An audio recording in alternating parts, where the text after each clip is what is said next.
global politics and the way in which it has been theorized to more specific concerns with security, international organizations, international law, diplomacy and foreign policy, and global political economy. All fairly standard topics for an introductory textbook. The penultimate chapter, however, devotes space to one of the greatest challenges of our times. The state of the global environment in an era increasingly recognized as the Anthropocene. This particular topic raises many issues for debate among the present generation of students and young people, who are, after all, the ones who will be living with the consequences of large-scale environmental degradation well into the future.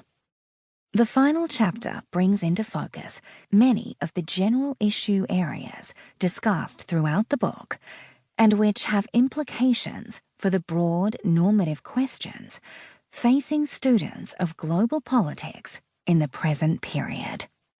These are bound to generate some lively debates.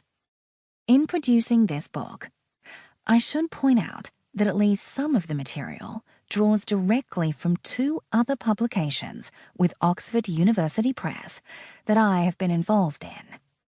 The first is Introduction to Politics, co-authored with Robert Garner and Peter Ferdinand, and now in its 4th edition, 2020, which contains discrete sections on concepts and ideologies, comparative politics, and global politics. It was therefore designed to meet the requirements of a course of study, often taught over a full year, that covers the 3 major fields. The second publication, with the same co-authors, is Politics, 2019. This was designed for courses in the discipline of politics that do not specifically include global politics or international relations. The present book draws from my contributions to both these publications, but is designed as a standalone introductory textbook on global politics. In expanding to 12 chapters, from 7 in Introduction to Politics, it also adds much more material on a number of important topics, including additions to the theory sections, which now have sections on race, culture, and sexuality, as well as a new chapter on international law. Guided tour of the online resources. oup.com/he/Lawson1e.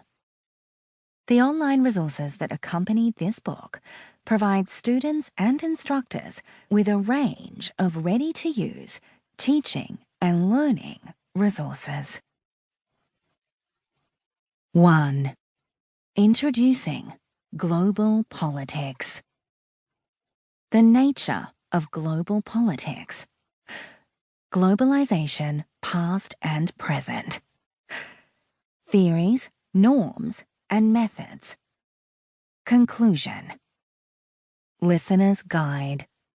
This introductory chapter presents an overview of global politics, starting with an account of the global political sphere as a specialized area of study, more conventionally known as the discipline of international relations, IR, and including an explanation of the distinction between the global and the international. It also addresses the extent to which the world is globalized, even as some pundits herald a halt to globalization and a return to the closed politics of nationalism. Next, we explore the history of globalization, which provides an essential backdrop to our understanding of the phenomenon in the present and the challenges to it. This includes attention to the interweaving of globalization's